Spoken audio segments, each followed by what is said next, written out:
नमस्कार साथियों, कैसे हैं आप सभी। उम्मीद करता हूं कि आप स्वस्थ होंगे, सुखी होंगे और प्रसन्न होंगे।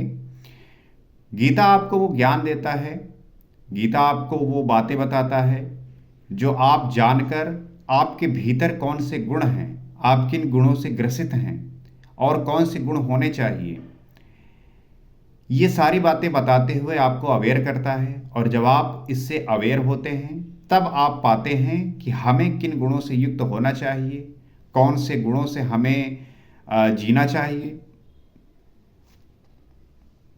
और किन गुणों को हम नष्ट करके, उनका शमन करके, दमन करके हमें जो है, जो दैवीय संपत्ति के गुण हैं उसे अपनाकर अपने जीवन को कृतार्थ करना चाहिए, उसे जो है सही दिशा में लेके जाना चाहिए। तो हमने पिछले एपिसोड में ये समझा कि दैवीय संपत्ति के गुण क्या हैं, लक्षण क्या हैं, जिसे प्राप्त करके व्यक्ति परम गति को प्राप्त होता है।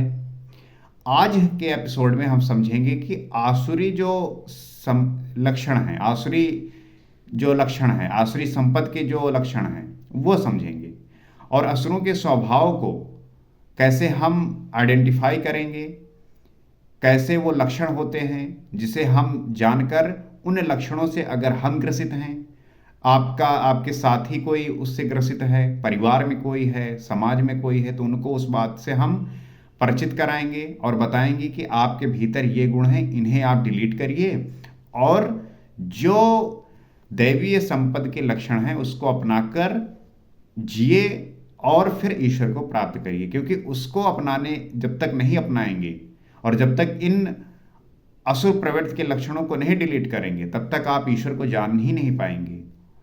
चाहे फिर आप कितना पाखंड करिए, उससे कोई मतलब नहीं है। तो आइए देखते हैं कि वो आसुरी लक्षण क्या हैं। तो श्री कृष्ण बताते हैं, कहते हैं, प्रवृत्तम चा निवृत्तम चा जना न विदुरासुरा न शौचम नापि चाचारो न सत्यम तेषु विद्यते। षोडश अध्याय का 7वां श्लोक है। उसमें श्री कृष्ण अर्जुन को कह रहे हैं कि असुर लोग कार्यम कर्म में प्रवृत्त होते हैं और अकर्तव्य कर्म से निवृत्त होना भी नहीं चाहते। आप देखिए, जो आसुरी प्रवृत्ति से युक्त व्यक्ति हैं वो क्या होता है कि कार्यम कर्म में प्रवृत्त होते हैं।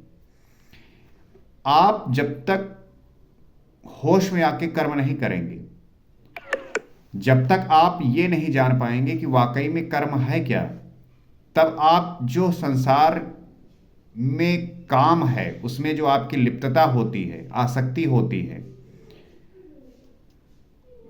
और अकर्तव्य कर्म से निवृत्त होना भी नहीं जानते, उस जो अकर्तव्य कर्म है उससे निवृत्त होना कैसे है वो भी नहीं जानते। इसलिए उनमें ना तो शुद्धि रहती है, ना आचरण और ना ही सत्य रहता है। जब इस बात का उन्हें पता ही नहीं होता कि कर्म वाकई में है क्या, तब उनमें ना तो किसी प्रकार की शुद्धता होती है, ना तो वो आचरण होता है और ना ही वो सत्य रहता है। तो उन व्यक्तियों के विचार कैसे होते हैं, वो कैसे सोचते हैं, उनका थॉट प्रोसेस क्या होता है, वो कैसे जो है इन चीज़ों को देखते हैं। तो जो कर्म है, जब तक उसको आप सही तरीके से जानेंगे नहीं, लोगों को लगता है जो वो कर्म कर रहे हैं वही बात श्री कृष्ण ने गीता में कही है, लेकिन जो आप ये कर्म कर रहे हैं ये संसार में लोक संसार का जो है कर्म है, आप जीवित रहने के लिए कर रहे हैं। वाकई में जो कर्म है वो कहा गया है, वो चिंतन प्रोसेस, वो आराधना की प्रक्रिया, वो यज्ञ की प्रक्रिया, वो श्वास और प्रश्वास का हवन, वो इंद्रिय का हवन, वो मन का हवन, किसमें, श्वास प्रश्वास में, कि कितने आप होश में हैं। तो उन व्यक्तियों के विचार कैसे होते हैं, तो असत्यम प्रतिष्ठितम ते जगदा हुरनीश्वरम अपरस्पर संभुतम किमन्यत काम हेतुकम। तो उन व्यक्तियों के विचार कैसे होते हैं, तो वे आसुरी प्रकृति वाले मनुष्य कहते हैं कि जगत आश्रय रहित है। जो आसुरी प्रकृति वाले व्यक्ति होते हैं वो कहते हैं ये जो जगत है वो आश्रय रहित है, सर्वथा झूठा है और बिना ईश्वर के अपने आप स्त्री पुरुष के संयोग से उत्पन्न हुआ है।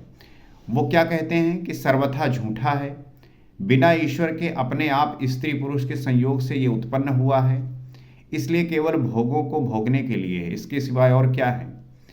वो बस यही बात माने बैठे हैं कि ये जो संसार है भोगने के लिए है। इस प्रकृति का जो जन्म हुआ है वो ईश्वर पुरुष के संयोग से हुआ है, इसमें ईश्वर का जो है कोई मतलब ही नहीं है, इसके सिवाय और क्या है।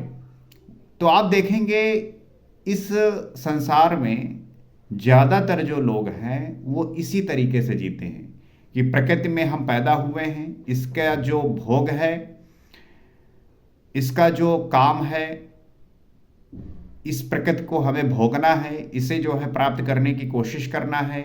और इस प्रकृति को में जो लिप्तता उसकी होती है, क्योंकि प्रकृति उसको जो उसके सामने एक वो जो पर्दा पड़ा हुआ है कि वाकई में है क्या, वो देख नहीं पाता। तो ईश्वर को जानने के लिए वो पर्दा का हटना आवश्यक होता है, और पर्दा पड़ा होता है इसलिए वो प्रकृति में लिप्त रहता है, और जब वो पर्दा हटता है तब वो जान पाता है कि ईश्वर का क्या योगदान है। आगे कहते हैं, एताम दृष्टिम वष्टभ्य नष्ट आत्मानो अल्प बुद्धया प्रभुवंती अग्र कर्मणा छायाए जगतो अहिता। वो कहते हैं इस मिथ्या दृष्टिकोण के अवलंबन से जिनका स्वभाव नष्ट हो चुका है, इस मिथ्या की वजह से, इस झूठ की वजह से कि जो वाकई में है, जो सत्य है, चूंकि उससे उनको रूबरू नहीं हुए, वो उसी झूठी जिंदगी को जिए जा रहे हैं, उसी में जो है लिप्त हैं, वही सत्य मान बैठे हैं। तो इस दृष्टिकोण के अवलंबन की वजह से जिनका स्वभाव नष्ट हो चुका है वो मंद बुद्धि